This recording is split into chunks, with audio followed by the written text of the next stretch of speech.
some Merlot today. Oh, hello. Welcome to Alpha Book Club. That's the best intro yet. That's the best intro we've ever had. Of course, I can't keep a straight face. I don't know when I'm doing it. I got pretty far. Welcome, everyone. This is our online interactive book club for all our Alpha community members. I'm Rachel Heine. I just hit my microphone. Sorry about that. And joining me, as always, are the lovely Maude Garrett and Hector Navarro. Hi, I'm probably going to squawk at some stage, so apologies. Why? That's how I talk and laugh. I don't know if you've noticed. I'm like a bird. Actually, my spirit animal is a flamingo. Oh, really? For sure, yeah. Is that the same as I a, think we've spoken what is about it, that before. Patronus? Is that the same as a? Oh, yes. that's what we were talking about. Yes, got Is your Patronus a flamingo? Yes. Those are very graceful animals. We sang great balance. We sang The Little Mermaid at my birthday, and we sang a lot of. pretty sure. Speaking of singing at birthdays, somebody else just had a birthday. A one, a two, Just- a one, two. You got this one? Rachel, it's your birthday. Happy birthday, Rachel. Rachel, it's your birthday. Happy birthday, Rachel. You know the words, right? I wish you love and goodwill. Sing it like you. I wish you peace and joy. I wish you everything your heart desires. And your first kiss from a boy. Yes, Yeah, Rachel, it's your birthday. Happy birthday, Rachel. Rachel, it's your birthday. It's your birthday. Happy birthday, Rachel. Yay, thank you. That was amazing. Nice. Hey, you came in. That was clutch. That was nice. Nicely done. so That's great. Oh no, I'm gonna be sick. Oh, Yeah, what's I did get to pipe Mountain yesterday. It was amazing. Good birthday. This has been the best birthday. Everyone's been so nice to me. Thank you very much. Yeah, so we did sing, and you were a flamingo. Yes, I did at the your flamingo Disney part. birthday. Yeah. It was. I walked in, and the Disney songs were getting sort of phased out, and I was like, "But," I know. and you put them back on for me. I so did. that was I was like, choose the song, any song, and you put on Poor Unfortunate Souls. I even know the pretty preamble proud. leading up to it, and the spell. There's a video somewhere. Faluga, Saluga, the winds of the Caspian Sea. Anyway. It was great. So, for everyone joining us, I was out last week, but this month we're tackling the eerily relevant dystopian classic, 1984. Can you guys catch me up on what y'all talked about Hell last yeah, week? we Yeah. can. So the first. Hell yeah! We're about to get up in this book. So in the first book, y'all, it's all about world building. That's We right. built that world. They straight up established the rules and parameters of the world. It was not nice. We didn't like it. It was very bleak. That's right. Sleek, no. Bleak, yes. You went straight Western with it. What are you doing? Not Going sure what's straight happening. I'm not Southern from drawl. here. Yeah. I just didn't want to be like offensive dialect. with whatever I'm saying. Every dialect. I'm trying to be a person and not a place. But in the second book, it was actually fantastic because we saw a new side to Winston that we hadn't seen before, and that was Lost and Passion. He meets Julia, who we actually thought was a thought police officer because she would give him angsty looks and she was outrageous and she was so into like the rules. Turns out she's a bit of a nympho. True. And she likes to, what did I say? She likes to revolt. Yes, that's right. Which in turn came across as revolting Yes. to the whole party. Oh, that is such good wordplay. That's I excellent. tried a little bit done. just then. Excellent wordplay. And so now they have this tryst and they sneak away and they do it in secret, but it's very, very thought out. True. Where Julia knows about little spots to go off to and, you know, to keep separate and the protocol behind keeping their secrecy. To arrive separate and leave separate. And this was even after Winston was like, honestly, I wanted to bash her brains in. Yeah. He told her Like- that. He told her. But it was seen as like, the book described it as this act of real, almost true love and how honest he was. Because you can- couldn't be yeah. honest to each other in this world. And what is that face? What is that? It's Right? just so graphic. It was like with a Yes. stone on the Yes. face. Yeah, it was very intense, but I also like that there are these special. And I They have a have to itchy nose. find. Yeah, they have to find special places outside of the system. Yeah. And the party to actually even have their own thoughts and feelings because they are so ruled by the thought police, by doublethink and doublespeak that even their own minds are not their own, and so they have to physically go They somewhere are, else. but they aren't. But they aren't at the same time. Yeah. That's doublethink. Yes. And there's no way to feel it's like when you're being gaslit by someone, you know, where you feel like you're crazy because nothing that you believe, you can't figure out if that is right or not. And I think we so can all relate to that. I think we've all been gas-lit recently, Yep. You just constantly, over and over again. Say again? You're farting right now? I wish.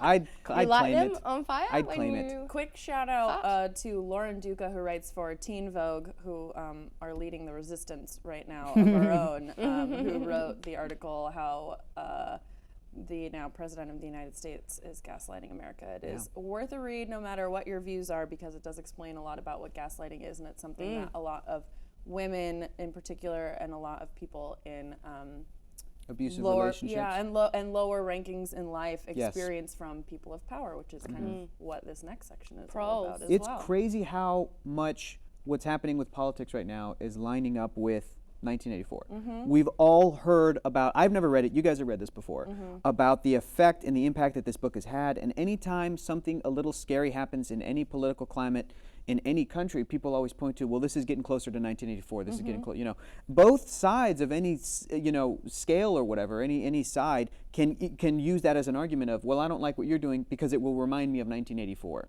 Well, I don't like what you're doing because it will remind me of 1984. But to read that article by Lauren, to read those kinds of descriptions, to see how people discuss the effects and the policies and the manipulation and the different types of rhetoric that is being used, and then to read 1984 and go, yeah, for me, it's 100% spot on. It's like I mean, we get into actual text within the text in this book. Yay, that feels like yeah, a let's tutorial. study. Yeah, I'm with Maude on this one. But it does. I know It feels like a was tutorial. slog for this one. Earlier, I think it was Lost in Number said that the chapter 9 of part 2 was a bore, was a slog, was a real tough to get through. Look, let's talk about this little part of the book, because do I'll it. tell you what, it kicked off exciting, dare I say it. I was actually quite enraptured. Let's set this up, Maude, because in case people don't know, That's great. Winston gets this book from Wait, O'Brien. I'm even talking before that. I'm talking before that. So You're talking before I think that? we left off with O'Brien subtly saying, "Hey, Winston," robotically, just letting you know, I think you are very talented at your job, Newspeak, and I think that there is a new dictionary that you do not have yet, and you should come and pick it up from me. From my house. Seemingly harmless. He's reading into it. Oh my gosh, have I met another person that wants to middle finger the whole party and everything that we stand for? And so he brings Julia along to his house, and it feels all of a sudden like a James Bond movie. Tell me it doesn't. I've watched a lot of Alias as well, if you want to J.J. Abrams it up. And there is even technology in Alias where you can completely change someone's physical appearance, and that's what's happening in the book. And I love the fact that for the first time, you almost feel like it's the Industrial Revolution, where they have, food stamps, rations, basic bare minimum supplies. You know what they had for the first time there? They had That little wine. meeting. Some wine. Celebrate. Let's celebrate. To 1984. To the resistance. Yes, to the resistance. To I'll do you one. 1984 not happening. Yeah, I'll do you one better, Maude. During that section where O'Brien's laying out all the laws, I pictured, as an actor playing the role of O'Brien, Mallory M. himself, Ray Fiennes, from the most recent James Bond movies. That's what I pictured. I pictured Ray Fiennes from Skyfall and Spectre. That's 100% who I pictured as he was reading Bigger, everything. stockier man. Yeah. He's a tall gentleman. Like Peter Griffin with a beard. Yes.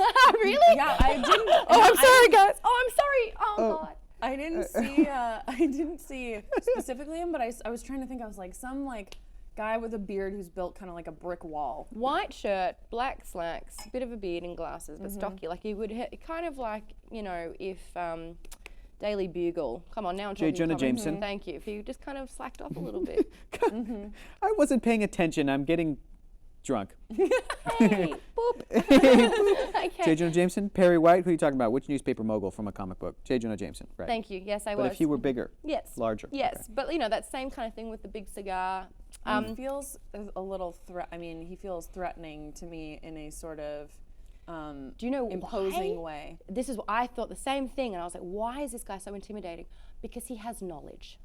Because he knows what's going on. And you can this is what happened with Julia when you first met Julia. She was so exciting because she had all this knowledge. She'd done this before. She had experience in this area and was passing it on to him.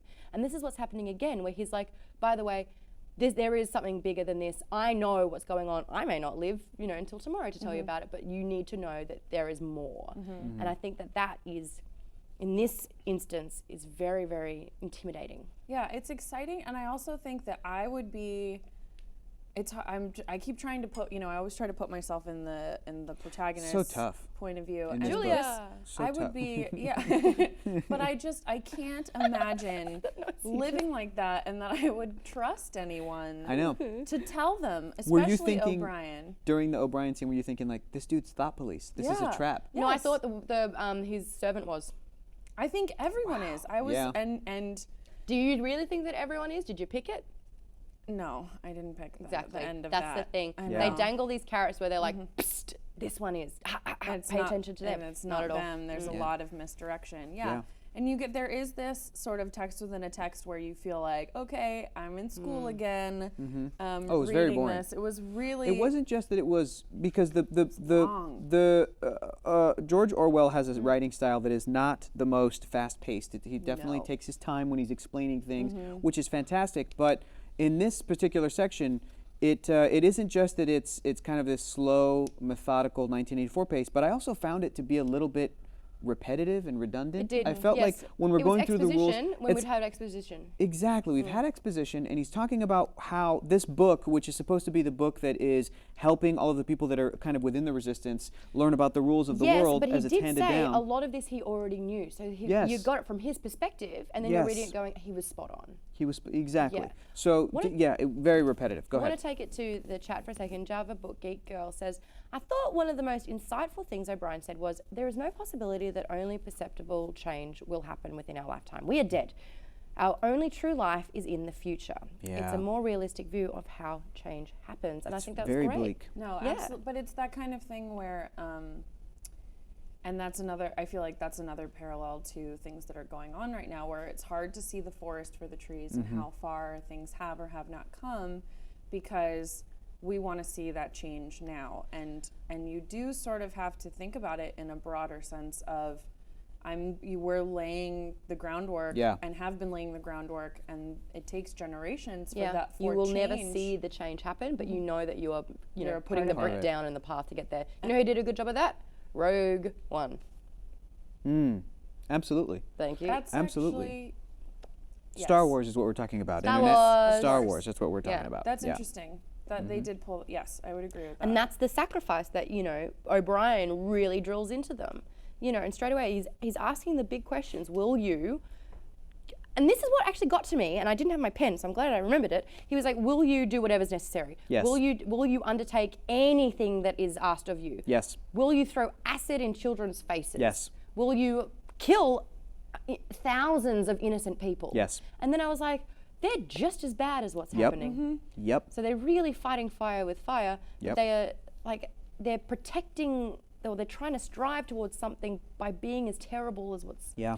But you out also, there. I think too that, and that's a huge debate in terms of revolution and change dating back to the civil rights era and looking at the different ways that people approached fighting for civil rights. And a lot of people believe that you can't fight fire without having fire back. That is a point of view that sometimes there are revolutions, sometimes there are many, many deaths, and there's no right answer. Because do you lose part of yourself if you become like the thing that you are fighting against? But you can also be a weaker, combat. Sure. You can't actually win if you're just sitting there trying to play fair all the time And, as well. and like we've been talking about, if these characters have already decided we are dead, what we're doing is not for our lifetimes anyway, then I feel like that's going to get easier for those characters to get into the headspace of, I'll throw acid in a child's Yeah, face 'cause I'm already dead. because I'm already Already dead. dead. I'm going to get caught, like Lassa Number says, when you're finally caught, you will confess that is unavoidable. yeah. Java Book Geek Girl saying there's no possibility any perceptible change is going to happen in our lifetimes, like you said, Maude. So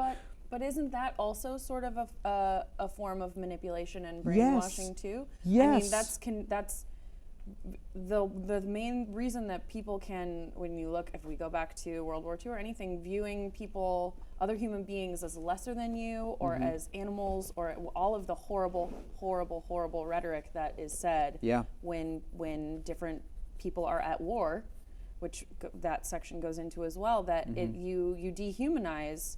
You're dehumanizing the people who are living now for a greater good. It's the same. It's kind of the same thing. Yeah, Reese Master 3000 says, has it ever worked in history to not fight fire with fire?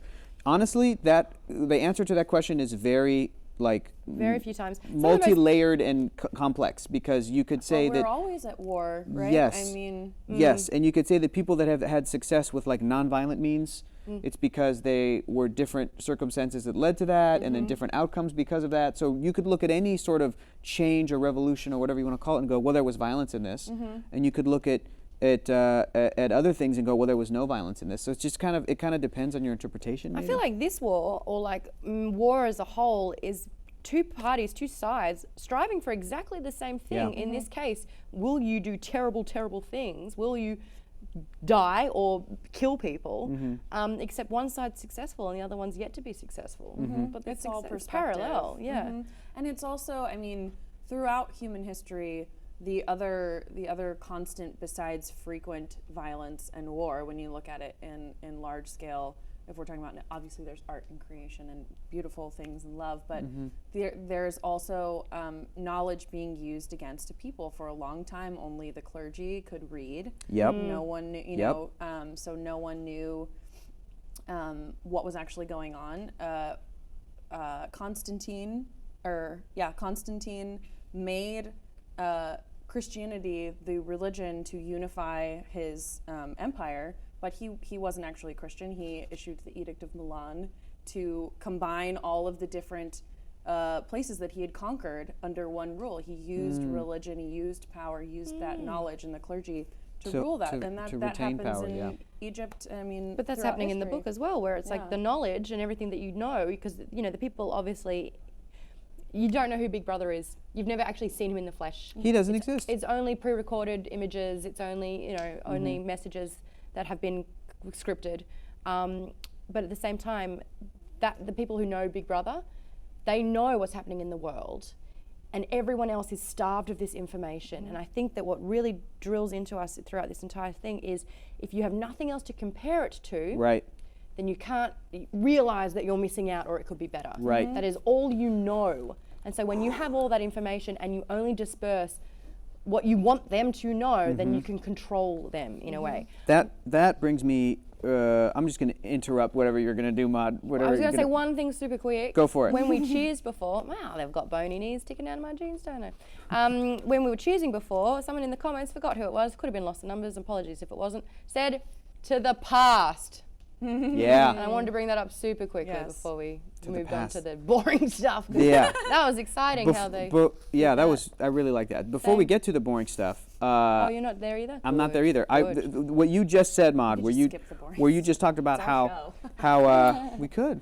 You know what? Let's just start skip talking it. about a comic book now. No, okay, I'll you can't rip skip the that part. pages out to revolt against it. The thing you were just saying, Maude, about how these the people that are in power are using misinformation to keep the population under control, to use that. My favorite Alternative. little section of the of the past part that we read is this section about immigrants, which I thought was very relevant, and I really loved it. It is page 196. The problem is the same for all three superstates. It is absolutely necessary to their structure that there should be no contact with foreigners except to a limited extent with war prisoners and colored slaves. Even the official ally of the moment is always regarded with the darkest suspicion. War, prisoners apart, the average citizen of Oceania never sets eyes on a citizen of either Eurasia or East Asia, and he is forbidden the knowledge of foreign languages. If he were allowed contact with foreigners, he would discover that they are creatures similar to himself, and that most of what has been told about them is lies.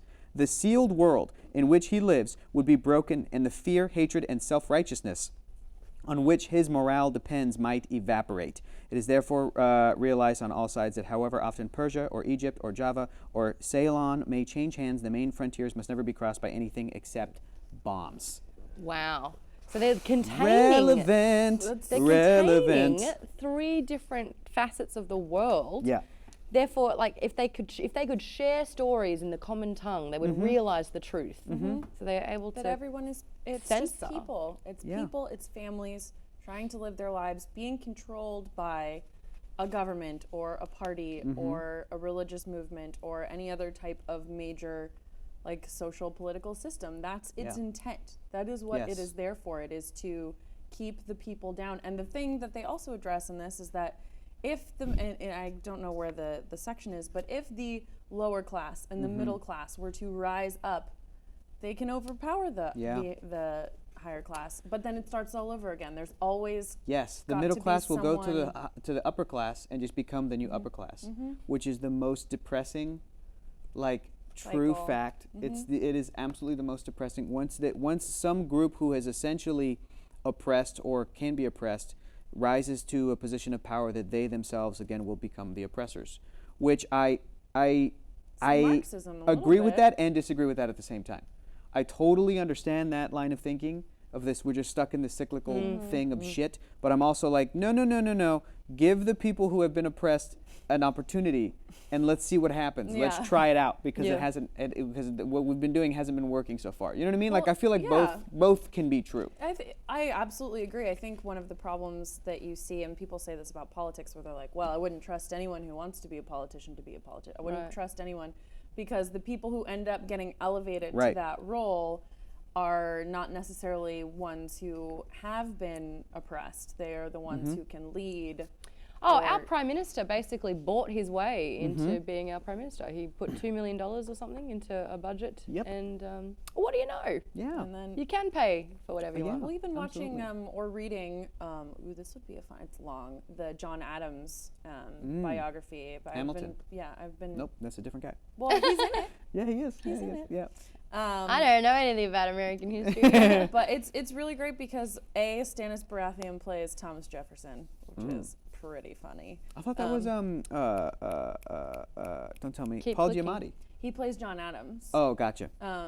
But it's all about John Adams wanting to be wanting to lead, but he's frustrated and he's stubborn and he can't quite do it. So he helps elevate these leaders around him. But he's clearly the smartest one. And I mean, they're all very smart people, but it just shows that someone who, especially in modern politics of the past like 10, 15 years, where you see everyone all the time and you see them on social media, and it's not about actually policy or anything like that. It's about popularity and it's about branding. Which is not what it takes to rule people. Plague wins on that same path. It's scary to think that hashtag movements are almost like Big Brother.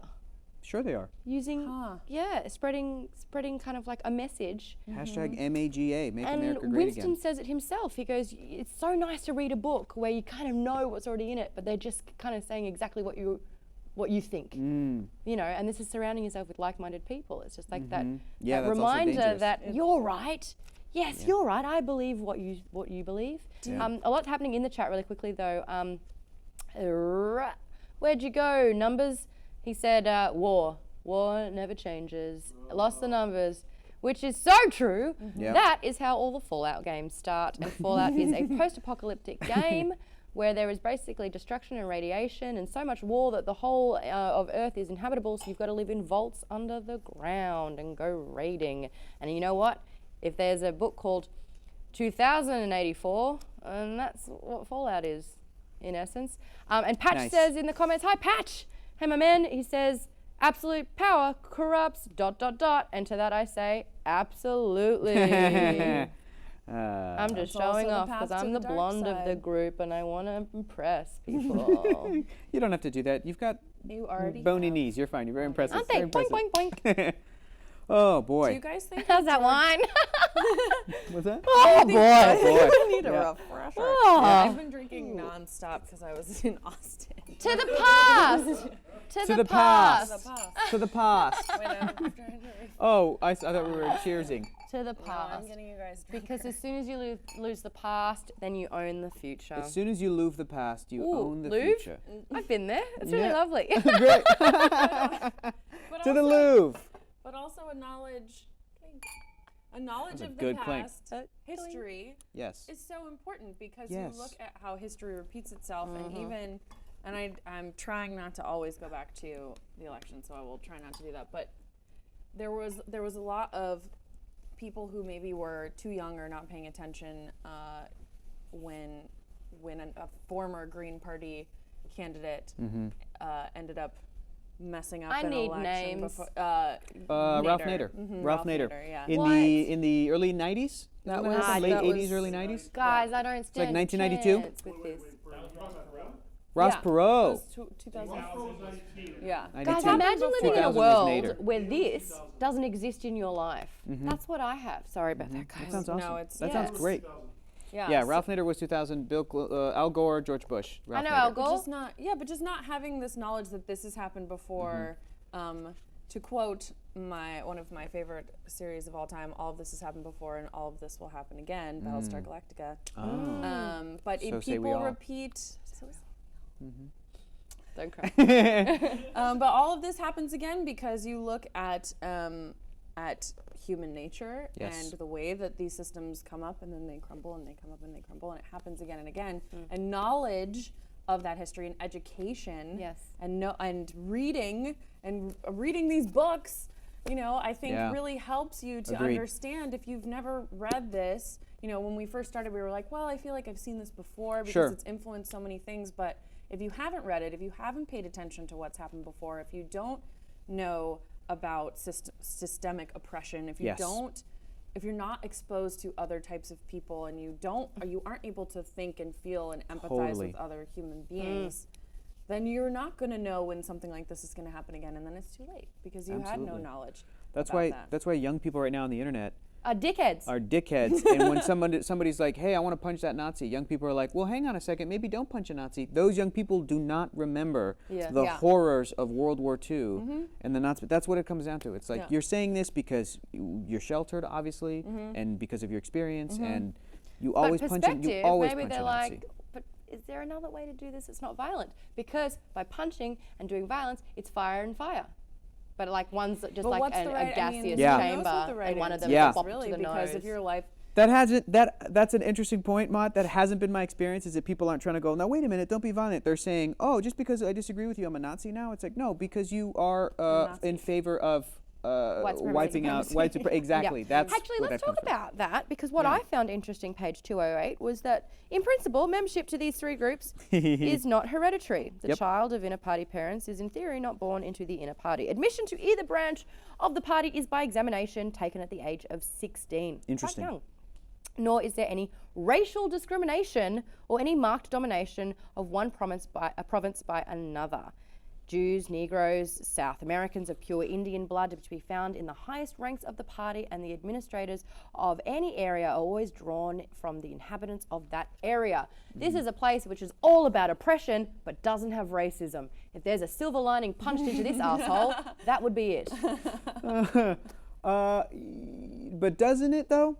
It's an asshole with silver lining. Definitely Because- a dirty, cranky asshole. We haven't met any characters that are not white I'm English describing characters, people right? I don't like haven't as seen cranky butts now. Yeah. What about cranky butts, huh? Oh, like if someone's just like, oh, that person is a Ugh. cranky asshole. Yeah. But like, literally, puckered butt, but angry. Oh, that's going to be a gift. Shit. Okay. And another thing that I noticed on the same page, I wrote a note on the top and it said 2%, 13%, 85%. That is your hierarchical split. 2% of the population is in the inner party. Yep. That is the part 6 million. Ooh, by 1%. dang. Yeah. Isn't that 6 crazy million that, people that have. 1984, published in 1949, Yeah. had that breakdown, that 2%, that 15, and that 85, whatever it was, and then years and years and years and years and years and years and years later, people like Bernie Sanders were making the phrase "the 1%" a common, well-known thing to describe the upper class and wealth distribution in the United States and the world. And people like, even though we know the wealth distribution, like, what are we doing about it? It's insane. It's ridiculous. We're opposite Robin Hooding it. We're giving stealing from the poor to give to Yep. the rich. Yep. Why? Well, it's the system. It's We the need a way Robin the Hood system again. has been built for years and years, so it does take time Yeah. to dismantle There's it. I salary see. So we're already discrepancy dead, is because what of you're the saying, 40. right? Yeah, we're dead? already- yeah. All right, high five. Well, I have I'll a toast to question that. for you guys. Yes. When Oh, really were- quickly. ahead. Reese-Master and Plaguewind both said those who do not learn history are doomed to repeat it. Nice. That is so It fantastic. was same second. Ooh, Yeah, that's absolutely. terrifying. Yeah, the Totally. fact that they That was a both more knew that. succinct way to say what I said. Ooh, my Yeah. goodness. Isn't but that creepy? They're like, not creepy, but Yeah. fantastic. because Really they surprising. are learning from history and reading, and that's what we're doing here together. Doomed to repeat. But I have a question for you guys. When we're Shoot. discussing this text that he's reading, this book that he's reading, Oh, and we're boring looking at snooze. yeah, it was long. I was up till 2 a.m. last night reading it. I had to stand up and pace in my bedroom Oh. and read with a British accent to keep myself awake. Yeah, I read the same loud. quarter of a page, but it was like I would read 3 words and grab a sip of water, and I'd read the same 3 words. And Oh then look yeah, at my I phone check and my the same phone a 3. lot. The Man. writing style, I don't know yeah. if you noticed my Twitter feed today. The Very active. Took you about 10 hours to read that? So dry. Yes. But one of the things, so what we're picking up on, and this is what I love about literary analysis, is that I love and hate about it, is that you can infer all these things from the text that could just be your perception of that. Totally. Not intent at all. Yeah. There are a bunch of examples of like Old Man and the Sea. Hemingway was like, no, I just wanted to write about an old man and the sea. And you're like, but there's so much. I thought about that about so many of the texts in English, where it's like, what are the themes here? What do you think the author's saying? I think the author's saying getting a paycheck soon. Yeah. Like, gosh. Sometimes it is. You see Yeah. you see certain parallels and you know, obviously looking at like Shakespeare, you know, hopefully someday we'll read Ray Bradbury on this Ooh, show that'd be fun. because he's my favorite. But Fahrenheit 451? my favorite is The Martian Chronicles, which Haven't is read a it yet. collection of short stories. you I love talking about Fahrenheit. It's beautiful and sad, and it's about what happens when humanity goes to Mars and sort of are humans to a people who are living there. Oh, Really great. sad, but really beautiful. Great. Written in I think I saw the Futurama episode about that. That'll be great. That'll be really good. But my But- first experience with that, real quick, it was the book Heart of Darkness. When my English teacher told me, like, okay, we're gonna English literary analysis the hell out of this, but then she also told me, but this is also like a true story. This is what this author actually went through when he went into Africa. So I was like, so which is it, English teacher? Yeah. Is it just a story about going into Africa, or is this dude doing all this stuff on purpose? Like, that's the first time I was like, I call BS. Yeah, I don't think a lot of the time it is on purpose, but I think one of the beautiful things about it is that you can, like with anything, you can pick up on it. Totally. But do you think that he sees the resistance in this text? Do you think that Orwell was saying that both sides Are the can same? be wrong and are the Yes, same? 100%. that's the intent? When I was reading Winston reading the book, I thought to myself, he is getting inducted into the inner party, because the book got to a point where it said, and now we're going to explain to you why the inner party's right. Like, it said something like that. It's like, we haven't gotten to the why of it, and now we're going to explain why this is the way to live, that this is the way that things should be. And Winston didn't read that. So when he's reading all this stuff, and that he was given it to it by O'Brien and going, you're now part of the resistance, shh, don't tell anybody, we're against what the world is, he's getting indoctrinated. He's getting, and because you're going to be cut off from everybody, only report to me, and really don't even report to me. It's all super secretive, hush, hush, hush, hush, hush. They're gonna kill Julia. Alias. They found a guy to SD6. oh, totally. I'm not familiar, but I'll Alias. explain it in a second. Thank you, and then we can She talk thinks she's about working for Lost. the CIA, but really it's the bad guys. Oh, They ta- yo, it's what a the twist! pilot, That's yeah, awesome. The pilot, she thinks the entire time she's been It's the working there CIA. 6 years. Yeah. Told that it's a secret ops, like Yeah. black ops part of the CIA, and that's why we can't go to Langley. And then she finds out when horrible things happen, and she tells someone about what's happening, that she's been working for the enemy the entire time. Brutal. It's 'cause really she just good. goes to You want to talk Langley. about a Same good thing. JJ series? Yeah. Yeah. I see you're lost. I raise you an Alias. Oh, Alias Ooh. is great. I still haven't watched my podcast yet with Kyle Anderson, but Ooh, can I be I'm on in. that? yeah. I've never so seen good. it. I'd love a He an hasn't excuse seen to it. watch I it. have like Oh, 5 times, perfect. so we're watching. So it I'm like together. alternate universe Rachel to it. That's cool. Yeah. Like wait, because you've seen it. I've seen it. You Becomes haven't. Kyle hasn't. Yeah. See what I mean? Yeah, yeah. It's all right. It's in my head. That's okay. I like it in Tall, here. tall, glasses, tall. I'm choking, but French. really want to. Yeah. Thank you. Oh, Michael Vaughan's so hot. I Anyway, know. That's mostly what the podcast and Melissa George is. gets to pash on with Sark and Michael. Sark's my Vartan? fave. Vartan? The guy from Alias? Same. Ugh. Yeah, he's a babe. You got it. He's a babe. So what I did want to say is perspective's amazing, and what you were saying is that he's indoctrinated into the inner Yes. party, which I did not get at all. Totally. I saw him going, I had my hunch this entire time. Yes, I'm right. That's what I got.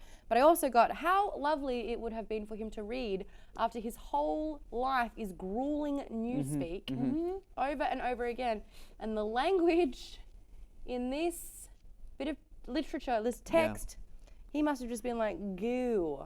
I Yeah. haven't seen these words for decades. You. Yeah. I the closest I can liken it to is when I first played VR, because we all grew up with video games, and I know that our parents' generation had a moment of like, "What's Pong? This is rad," which is like a new thing. Yeah. The closest I can relate to that is VR. When I VR first is played a VR on like PS4 or whatever, yeah. just like, whoa, this must have been what my dad felt like when he played Pong for the first time, or went to like an arcade. Or you see a talkie movie. Yeah. But again, I'm used to all that stuff, so I'm trying to find the thing that I'm not used to. Closest I could say, VR. My dad plays 30 hours of World of Warcraft every week, so. Oh, that's so cool. What class is he? What race is he? Oh, he's got like a bunch, but he just did something where he got like 80,000 honor kills or something. Boner kills? Honor kills? Yes. Honor kills, I'm sorry. I misheard. 80,000 honor kills? That's pretty cool. Oh, please don't ever put my dad and boner kills in a sentence. You know what's crazy is that your dad totally boned. No! At least once because you're here. Am I right? No. He was like getting it on. Maude's dad getting it on. Gonna get it on tonight. My mum constantly reminds me that she's getting it far more than I ever will. Yeah, that's right. On the Thanks, regs. Mama. On the regs. Thanks, Mum. Ooh. Yeah. Can we talk about anything else? No, right now, let's please? just talk about how all of our parents had sex. It's not a big deal. Should we talk about the ending? Sure. Yes. Who cares? Please. We're already dead. We're already dead. We're already dead. Don't say that. We're not. Technically, though. I just have to say that I get where they're coming from with that. I do understand that. But I don't agree because I think that you could say that about anything. We talked about this with one of our previous books about space and how insignificant you can feel in Dark space. Tower, yeah. I like that though every now and then. I think it's helpful, but I also think that you know, your life is relative, pain is relative. Yes. And so I have a hard time with people, you know, feeling bad about Nihilism. something that's and not appreciating that. You know, I constantly feel like I'm in the Truman Show. Like your perspective is good all evening, in dinner. your That's one of my favorite movies. It's so good. It's so good. But Ed Harris. But it's this And this the last idea person, that, Truman, that would ever lie to you, and it's is me. so Yeah. sinister. Dark with the, got some beer. Yeah. Brewskis. Hey, buddy.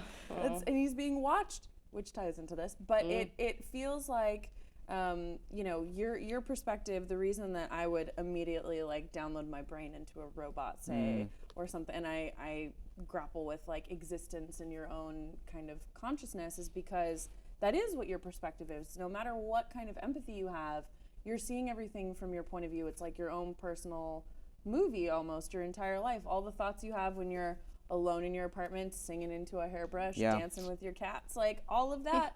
Is you're the only one seeing that, and so your perspective does matter, and your life does matter, and you can affect change or impact somebody's life, and if you do it right, you can do that forever because people will remember you. Do you guys ever have the fear that you're just living through your life flashing before your eyes right before you die? Like you're in this you're right now you're dying right now. You're dying. And this is just you reliving your entire life in a flash. No. And that you really can't affect change. I'm so sorry. But I've got something I'm so equally sorry, sad. Rachel. I'm so sorry. You said this beautiful thing and I'm like, not let me gonna just shit sleep all over tonight. it. Let me just shit all over it. Like, what can we really do? That's like, okay, here's another one. What if you were just brought into existence right now and all of your memories were downloaded into your brain by That's fine. aliens I'm or okay with that. something? I can handle that. It's the thing of like everything flashing before you. I've been thinking about death a lot lately, a lot, and it's probably because of this book. Yeah. And I'm it's so really sorry. bummed me I out. think about death a lot. I do. I like Already. like in the past couple weeks more than I think I have in my entire life. I think about my worth. Like I think about the zombie apocalypse probably far more than the average person. Don't Okay. know why. Oh, I'd be dead. I think a lot And of I people was like, think about what role would I have? that. The talker. I'm the talker. And I think that this is stemming from, oh, we're getting deep, thanks, wine. But I think this stems from being in quite a superfluous career, where it's, and I'm an entertainer per se. And I thought, shit, if it really hits the fan, what could I do? You're a talker. You're a talker. I'm gonna talk to these zombies and be like, no, No, my not this. brain's You don't. not. No, You do don't know have what to worry about zombies. You I have to worry found about peace. people in a zombie apocalypse. I found peace Yeah. in knowing for many years that should the zombie apocalypse happen, my role in the group situation would be to sacrifice myself in a scenario so that everyone else could live. No. I would No. be the decoy. You would And not. then I realized I'm a really good driver. So if there's a car, then I'm the driver. But like for years, Awesome. I was the Awesome. decoy. And I was okay with that. Oh I man. would just say that in the credit sequence, Where's my when violin? the camera pans by like someone in a car and a zombie's eating them and you know that it's happening but the protagonist doesn't know yet, I'm the one being eaten Oh, in the car. no. What have I started? Oh dear. Because I'm not fast and I'm kind of scared of everything. Oh, so am I. then My you'd be nickname back safe. home in Australia is Scaredy La cat. Puce. I'm called Lapus. Look, do you guys remember? Yeah. Do you guys remember a couple years ago when a guy got high on bath salts and ate a guy's face, and then he was immediately shot immediately? Yeah. There's no possible way a zombie apocalypse could ever happen because patient zero would be because killed. everyone has guns. Everybody Don't has make me guns. appreciate guns. It's the United States. Everybody has guns, and everybody is so trigger happy to take out patient zero because we've all been raised and accustomed to zombie scenarios. We're fine. It's never gonna. Do you think that it would ever get to a point where we get overrun? No, dude. We would start shooting people if they looked like they had a That's I cold. know if I yawned or did my like little musical girl. Zombie. It's Poof. like, gosh, she's a zombie. It's like, We'd no, be I was- fine. Don't even worry about it. The zombie scenarios are fake. Sorry. real Sorry to quick- bum I'll everybody out. sleep tonight. This was a really on point episode. Thanks, We 1984. definitely did not stray from the text, but I will say we're reading the end next week. Hold on, we never touched I know on we to have the to. thought I know. police. I know. Oh, he gets caught. Big deal. He gets. Him and Julia get caught. Whatever. They're gonna die. But what was with the fact that he was just repeating everything that they were saying? Is it just to know that they were live transiting what they were seeing? It might be because they don't have thoughts themselves. The thought police. Oh shit! Oh, because they're so embedded into that doublethink newspeak that they're. Remember earlier in the book, it's like the whole point of newspeak is to be able to get people to not even have to think. It's all automatic. Yeah, so Automatic Yeah, responses. and the most powerful person in this whole revolution is the person that can double think. Double think is key. Absolutely. Oh my God, Hector, stop being so smart. But it's so Sorry. sad because It's not something to apologize about. Sorry. it's so sad because they're I mean, everyone makes jokes about safe spaces now. Thanks, South Park. do you have a book, Go Get? Which is a great episode. If you guys haven't watched that one. where Thanks, they South sing- Park. But no, really, No, thank you. It's South a great Park episode. is really great. They predicted what happened. But I will say that it bummed me out that the place that they went to, like in A Midsummer Night's Dream, to get away. That's like a constant Good theme ref. in Shakespeare or in like Magical Canterbury Forest? Tales or Boccaccio. They go outside of the city. They go outside of the place where the system is to dismantle it. And so for that back to to be nature. taken over is really sad to me. It was that really they- tough they to read. Yeah. that whole time. But why did they wait to arrest them? Because they waited until he got the book and started reading it aloud. Is that what We're happened? gonna- Because they were just hanging out. We're gonna You find read out. ahead We're a gonna little? find out. Oh, I've You never read read ahead the a book. find little? out I didn't. I stopped next week. As soon as I stopped. Me too. Yep. We're gonna find out though, and then we're gonna read a comic book. So your homework Oh, assignment quick! Shit. for next week is to finish this book, and then for the last week in March, we're reading this comic book, y'all. Guys, Alpha Book Club's doing it. The first ever graphic novel comic book. We're doing Wolverine Old Man Logan Oh yeah. by Mark Miller and art by Steve McNevin. And it's going to be, I cannot wait to get your guys' thoughts. If you haven't seen the movie Logan, go check it out if you're vaguely I give interested it because 3 it's out good. of 5. It's really good. 3 claws out of 5? Well, that's just because He's doing, Oh, yeah. that's what he's doing. He's the This is kind of related to Old Man Logan in tone, but that's pretty much it, and we're going to get into it. But it'll be a good companion piece to the movie Logan, and then go pick it up, and then that's the last week in March. There's some green people here. She's got a baby Yes. on her breast. Yes. What green people could that be? Hulks, maybe? This is Marvel we're talking about. I'm super excited to see, Hulk's been especially getting busy to see then. Hector in his element with this one. Oh. We're gonna get to it. We're gonna finish the book, but after that, that's just one. Or we're finishing the book, then we're reading the comic, then we're picking our next book for April. Send us your recommendations. American Gods. To Nerdist, Geek and Sundry, or join Team Alpha on Twitter with the hashtag Alpha Book Club. I want American Gods. Well, I want American Gods. So I want Jurassic Park or something fun, or American Gods. there was a new. I mean, just watch it. It premieres in April. I'm trying to sway the vote right now because Yeah. but it's really good. It's a great. Wait, did you see the show? You can't say? Ooh, that's awesome. If we were to pick American Gods, could we maybe get some special guests that are related to the show or I think book? that we could so last weekend, if you guys stay tuned to Nerdist.com this week and next week, we had the entire cast and Brian Fuller, the showrunner of American Gods, at our stage at South by Southwest, and I was chatting with them about the book and the show, and I'm going to try to get them involved somehow because they were excited about it, so hopefully that could happen. I can't promise anything, but I'm going to do my very best. We also have a Goodreads club, everyone. I love Goodreads, although I'm about to leave a really angry response to someone who recommended me a book, and I hated it. What's the book? It was Ready part Player of One. it was part of like I was trying to find a new like murder series with a strong female protagonist. Oh, I've got one detective, for you. And there was only one book in the series, and it wasn't very good. But we can talk about this I've on got one for Goodreads. you. Okay. What is it? My mum's been reading it, and it's the detective is actually death. She's dead. Oh my god. Yeah. Okay. That's right Got up it for my Rachel's alley. birthday. Yeah. Wow. Okay, we're gonna talk about it on Goodreads. You guys can start other conversations there. We can talk about different books that we want to read. It's super fun. Ooh, real quick before you wrap out, super quick, because I've been thinking about death a lot. Yeah. I don't know when I'm gonna go, but I just wanted everybody here to know that I love you very much. Oh my I love God. everybody here very much. we love This is one of my you. favorite things to do. Keep reading books and having a good life and live your best life, and everything is great. Oh man, I'm just gonna cheers to that. Cheers to that. This is my favorite thing. This is my favorite. I finished all my wine. Yeah, I'll take a little sip. I think a little sip. Guys, make sure you stick around for the next episode of Crafting Comics with Jim Higgins and Tiffany Smith. It starts at 8 p.m. Pacific Standard Time right here on Alpha. Goodbye. Bye. It's your birthday.